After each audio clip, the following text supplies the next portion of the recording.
เราดูมาอย่างเป็นเขาใช้หมอไม่ได้คนนั้นก็อยู่ดีบ่ทีมันถามว่าให้ได้หนึ่งเขาใช้หมอนะเขาก็สิใส่ไม้เนาะใส่ไม้ข้างล่างไม้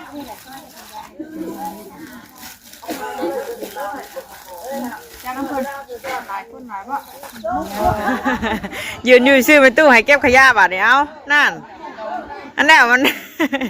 บอกให้นอนบ่นอนดูเลยไอเตอร์จัดการ อันนี้อยู่บ่ให้นอนบ่นอนว่ะเป็นตู้จัดการว่ะ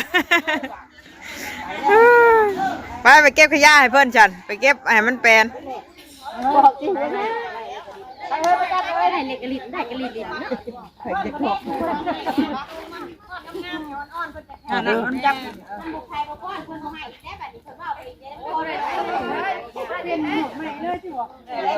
เราดูมาอย่างเป็นเขาใช้หมอไม่ได้คนนั้นก็อยู่ดีบ่ทีมันถามว่าให้ได้หนึ่งเขาใช้หมอนะเขาก็สิใส่ไม้เนาะใส่ไม้ข้างล่างมันไม่ทางการใช้พ่อหรือเปล่าจะแย่งใช่เนาะคนไฟให้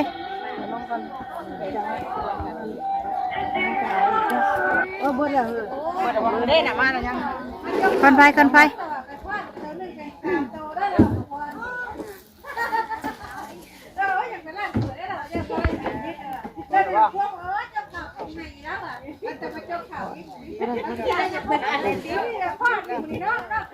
เจ็ดหมอนี่บอกเจ็ดหมอนี่เอาไว้อ่อนง่ายที่เรียกว่าเนาะ7 หม้อ 8 หม้อต้นหอนเห็นยังไงแล้วบ้านประมาณนี้เปลี่ยนไปเลยล่ะพ่อกับต้นเศร้าเนี่ยมันนี่เด็กๆเสียแม่เจ้า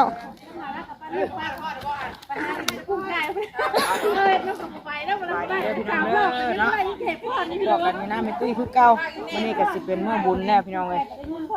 หนึ่งข่าวน้ำเพิ่นเนาะนี่ก็หวดข่าวแล้วป่ะแน่น2 หวด2 หวด1พร้อมกันเด้อน้ำเป็นหมอเนาะ1นี่ขากัน1ช่วยไปได้จังหมอได้7บ่6บ่ก็ได้หาแล้วบ่6หมอ6บ่6ได้แล้ว2หมอเที่ยงกันเลยพี่น้องเลยเนาะเดี๋ยวจังหน่อยยังช่วยอีกป้าขอบใจป้าก็ให้พี่น้องเลยเอาพอกันแต่ดึกๆโอ้ยเด็ดอันนี้ช่องกับบอกกันเนาะเกือบเมาเหมือนมัวเนี่ยพี่น้องเลยพากันมากระเตตี2เนาะตอนนี้ก็จะเป็นเวลาจากโมง4 โมงเกือบ5 โมงเนาะเปิดภาพเปิดคลิปให้ป้าลุงเบิ่งกะบอแจ้งปานใดเนาะมืดมัวเนี่ยญาติพี่น้องมา1 ข้าวแต่เด็กแต่เช้าซอยกันพี่น้องเลยเนาะหนาวอากาศก็สิเย็นเด้อป้าลุงเลยมื้อนี้กะน้ำหมอกลงเนาะไอเตอไอตากับมาน้ำป้าไว้ผู้ให้เพิ่นนอนเด่นอยู่ในเฮือนแม่น้องนิ้วผู้เนาะให้นอนกับบ่นอนพี่น้องเลยป้าลูกไว้2 คนกับป้าเนาะปลุกลูกมากระแตตี 1 ตี 2มาซอย1 ข้าว1 น้ำเพิ่นเนาะกับทักทายสบายดีอีกรอบนึงมาพบมาพบกันมื้อนี้ก็สิเป็นมื้อบุญแล้วพี่น้องเอ้ยเนาะหลังจากการเกี่ยมงานมาหลายมื้อเนาะตอนนี้ก็เป็นเวลาตี 4เกือบตี 5เนาะโอ้นางถ่าแขกคนเพิ่นมาย่อเข่าพวกผู้ชายเพิ่นตอนเช้าเนาะแต่ว่าทางผู้หญิงเฮานี่ก็สิเป็นแผนกมาเฮ็ดอยู่เฮ็ดกิน1 ข้าว 1 น้ำถ่าพี่น้องเอ้ยเนาะทางเถียงน้อยไม่ตื้อเพิ่นก็สิเป็นทางเพิ่นเฮ็ดลาบเฮ็ดก้อยนี่เนาะผักจีนผักไข่อยู่ทางเทิงพุ่นเลยเนาะถ้าไม่กลัวเฮาก็สิพากัน1 ข้าว 1 น้ำท่าพี่น้องเลยกะเกียมหั่นแหละเนาะเพื่อว่าให้มันทันกับเวลาที่ญาติพี่น้องเพิ่นสิมาร่วมทำบุญเนาะตอนเช้ามันก็สิเป็นมื้อสิตั้งของบุญขึ้นแล้วเนาะมื้ออื่นพุ่นแหละสิแล้วสิทั่วเนาะมื้ออื่นเป็นมื้อใส่บาตรพี่น้องเลยเนาะมาเอาบุญน้ำกันมื้อนี้แม่น้องอินเตอร์เพิ่นก็มาแต่เช้าเลยป้าน้องอินเตอร์ไว้น้ำพ่อเพิ่นเนาะอินเตอร์พามาเบิดเลยลูก1 ข้าวพี่น้องเลย1 ใส่หม้อเนาะก็ได้อยู่6 หม้อ 7 8 หม้อ1 ลายได้พี่น้องเลยใส่ลายเนาะว่า หาญาติพี่น้องเพิ่นมาหลายเบิดบ้านว่าซั่นๆเนาะทางบ้านอื่นบ้านไกลบ้านใกล้บ้านเคียงเนาะมาเต่ามาโฮมกันงานบุญกันสิประมาณนี้พี่น้องไอ้บุญบ้านเฮาเนาะช่วยกันมาบุญน้ำกันโอ้นึ่งข้าวกะไปดุบุ่มบุ่มอยู่นึ่งใส่เตาอันดินเฮาเลยไม่ได้ใส่เคียงใส่นั่นพี่น้องเลยเนาะนั่งฟิงไฟกันอยู่กับมีพุ่นน่ะมันอากาศเย็นเนาะตอนเช้าน้ำหมอกตกสีหนาวๆพี่น้องเอ้ยเย็นบัดนี้เอาไปสันเดียวจังหน่อยนี่เติมมาต่อคลิปให้ปะลุงเบิกอีกเด้อตอนนี้ก็กำลังหนึ่งข้าวหนึ่งน้ำอยู่เนาะกระชุบไปหลายเติบแล้วพี่น้องก็ใส่กล้องไว้เอาใส่ถุงไว้แล้วก็ใส่กล้องไว้ให้มันอุ่นๆเนาะจะได้กินแซ่บๆไปเดี๋ยวจังหน่อยมาต่อคลิปอีกเทื่อนึง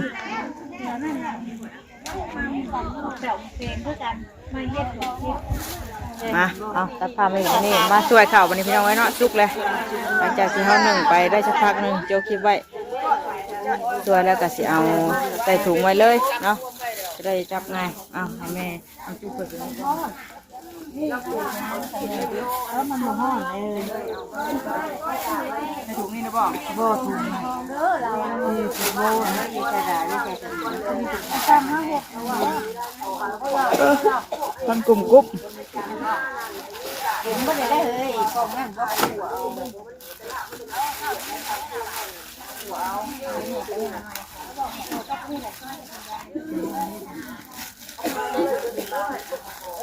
จ้าน้ำคนหลายคนหลายว่า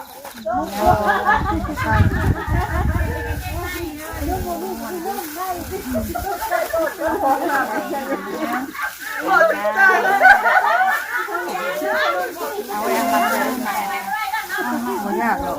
แค่อย่าให้ถุงมือยาบาห่อนเด้อข่อยมันห่อนดิมันห่อนแล้วข่อยมันหนาวเลยกูอันนั้นก็พับกับพับเลย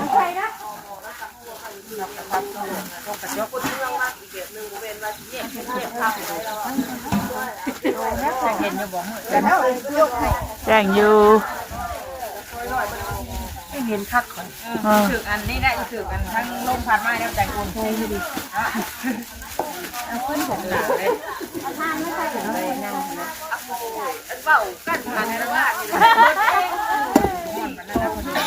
ข่าวบ่อ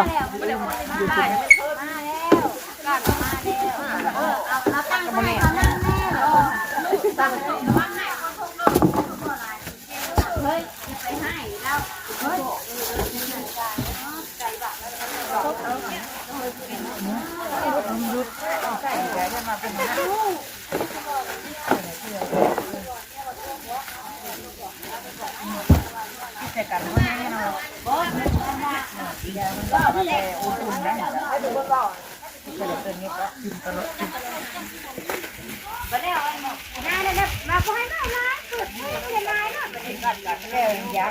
เปิดแพ็คอาจารย์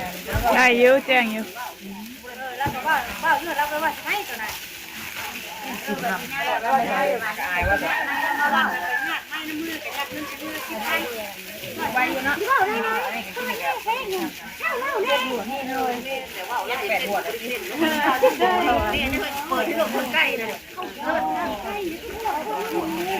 มันกำลังที่ลงตีนมาสิ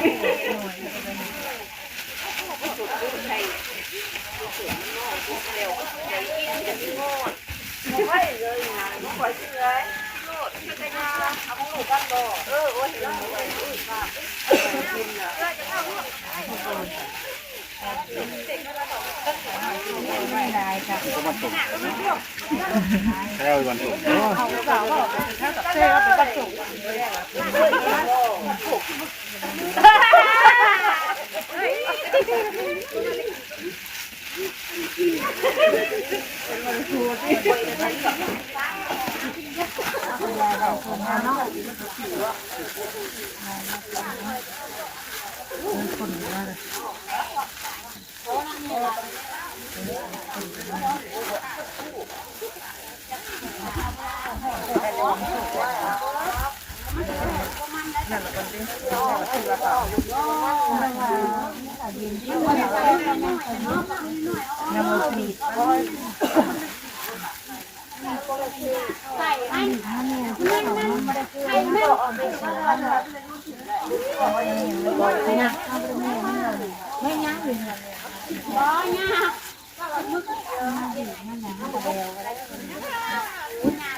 ทีมแม่ครัวคือยังไงเนาะ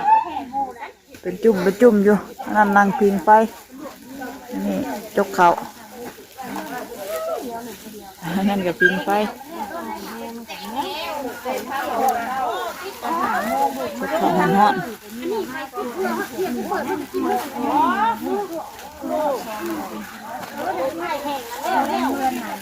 ไม่น่าจะก็แล้วขอท่านเถือวันไหน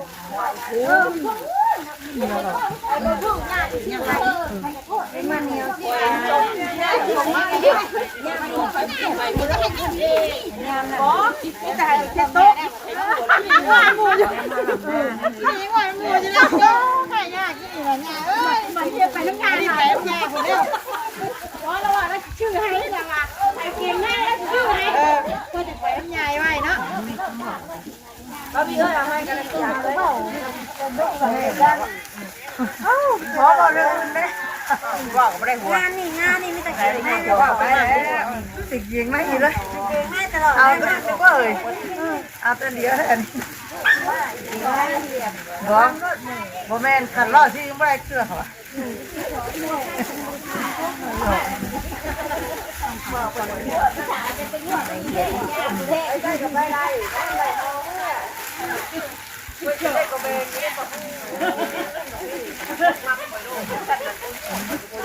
่าจงไว้เดี๋ยวตาน้ำแกงได้ใส่น้ำต้มใส่ตะวันเลยตะวันเลยนี่โซนเก่งได้หนังเนี่ยให้ถามมุ่งเลยได้เถอะมัดไปแจ้งว่าไปเ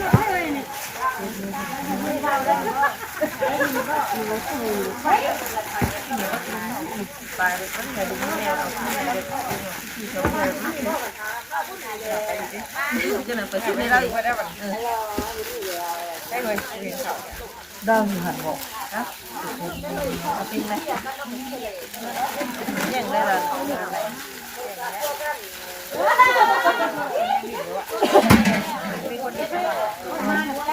นี่จะเมื่อไรก่อน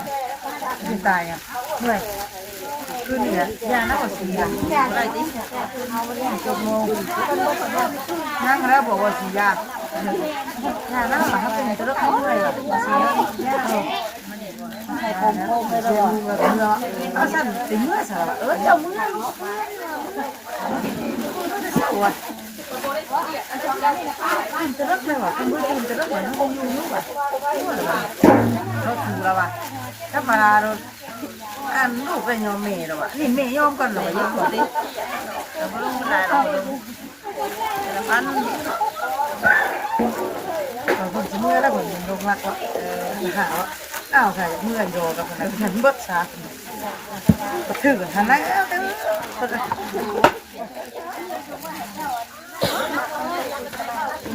ไหลอันนี้ไหลต้องพี่ได้หรอ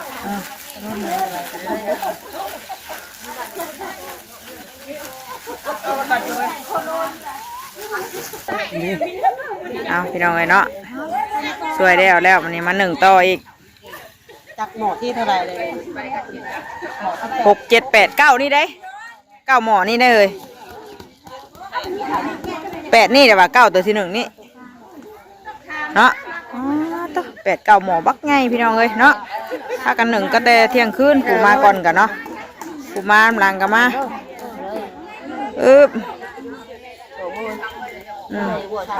3ได้แต่9เฮ้ยพอเห็นหุ่มดูบ่เฮ้ยแจ้งอยู่บ่อ้าว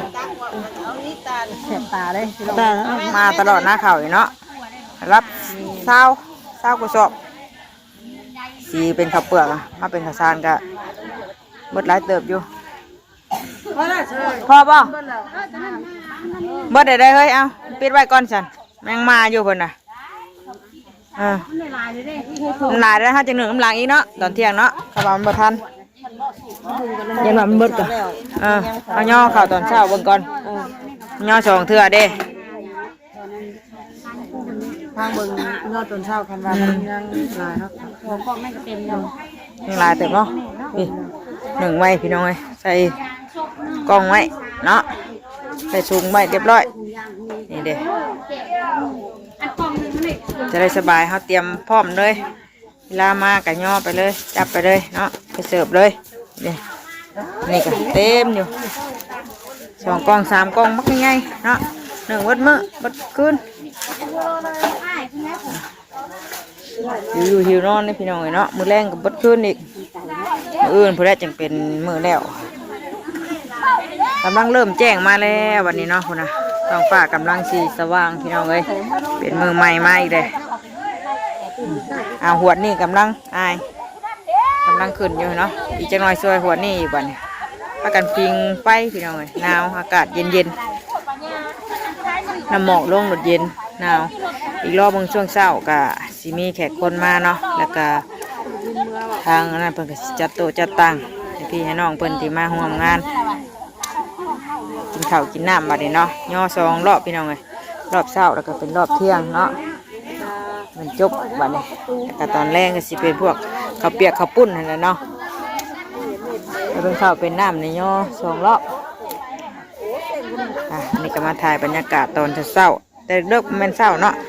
ตอนเลิกให้พี่ให้น้องได้เบิ่งได้ชมกันว่าบรรยากาศตอน1ข้าวอยู่ในงานบุญเนาะก็สิประมาณนี้ปะดูเลยเนาะยังเป่าหดเข่าอยู่บัดนี้ตัวนั้นกำลังอายเนาะอีกจักหน่อยยังช่วยหัวนี่เราหัวสุดท้ายถ้าว่ามันบ่พอหรือจังใดถ้าว่าเฮาย่อเข่าตอนเช้าแล้วเขาไม่พอก็จังหนึ่งมาอีกพี่น้องยังมาไว้ต่ออยู่เนาะมาเข่าไว้อยู่ยังบ่ในไอ้ตาก็นอนเลยพี่นะให้นอนอยู่เทิงเฮือนบ่นอนมานอนอยู่ตากหมอกอยู่ดูข่อยก็ได้พี่น้องเอ้ยพี่นะนอนผ้าปุกไว้นอนผ้าปุกเอาไว้หนาวเลยเย็นจ้อยนอนน้ำน่องกับบ่นอนอยู่เทิงพุ่นอ่ะพุ่นทางพุ่นเพิ่นก็จัดโต๊ะจัดตังเตรียมเลยเนาะเริ่มแจ้งมาเลยเด้พุ่นอ่ะพี่น้องเลยนั่นน่ะเตรียมย่อเข่าได้บัดนี้กำลังเตรียมจัดโต๊ะจัดตังพุ่นไม่ตุ้ยกะจากไม้เท้าลงมาเลยทางแก้วทางเคยเพิ่นกะเตรียมจัดโต๊ะไว้บัดนี้เนาะช่วยกันคือเก้าพี่น้องเลยไอเตอร์กะห้วนอยู่หน่อยขึ้นนอนน้องวินน้องเชออยู่เทิงเพื่อนพุ่นกับบ่ขึ้นนอน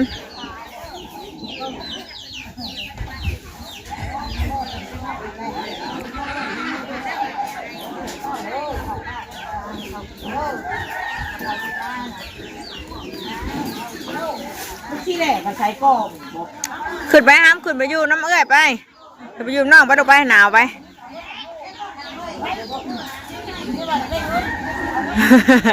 ยืนอยู่ซื้อเป็นตู้ให้เก็บขยะบาดเนี่ยเอานั่น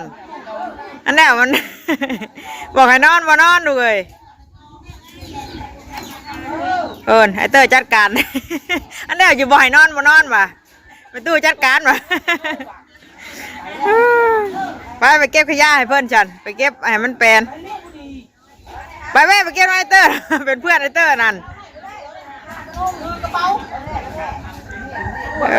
เนาะแม่ว่าให้ขึ้นนอนน้องกับนอนน้องตาเพิ่นนอนได้พี่น้องเพิ่นตื่นแต่เลิกได้เนาะตื่นก็แต่เที่ยงคืนบุกแม่เจ้าบ่ไปบ่หนึ่งข่าวหน้าไม่ตุ้ยนะเพิ่นนะเนาะไปสั้นเดี๋ยวแม่น้องก็จบคลิปก่อนเนาะพุ่นน่ะพากันนั่งพิงไฟถ่าบัดนี้เนาะถ่าย่อข่าวเพิ่นตอน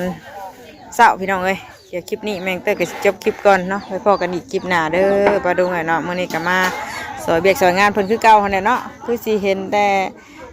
ถ่ายอยู่หน้าไม่ตุ้ยแหละมื้อนี้กันเนาะมื้อวานนี่ก็เบิดมื้อนี้ก็สิเป็นเบิดมื้ออีกพี่น้องเอ้ยเดี๋ยวถ้าเบิ่งบรรยากาศตอนแจกข้าวต้มขนมข้าวจีน้ำหวานเนาะทางโรงทานเพิ่นเนาะว่าสิเป็นแนวใดพี่น้องเอ้ยถ้าเบิ่งถ้าชมน้ำกันอีกเทื่อนึงเนาะว่าแขกคนที่มาร่วมงานนี่สิมาหน่อยมาหลายซำใดเนาะ พิ่นสิมาช่วงเช้าช่วงแรงหรือแนวใดก็ถ้าเบิ่งถ้าชมนำกันอีกเทื่อนึงเนาะรอบกลางคืนก็สิเป็นรอบลำวงพี่น้องเอ้ยเนาะมีการเต้นลำวงเพิ่นลำวงสามัคคีเนาะบ้านเมืองเฮาก็แบบนี้แหละซอยกันจุดซอยกันคนละไม้ละมือคือเก่าพี่น้องเอ้ยเนาะมีการมีงานก็มาซอยกันแบบนี้แหละเนาะหากันมีหยังก็ยืมกันเนาะก็บ่ได้เข่งขัดแบบคือทางอื่นหรอกบ่ว่าแต่ซื้อดอกเนาะมันก็ต้องมีการยืมกันอย่างแน่พี่น้องเอ้ยเนาะ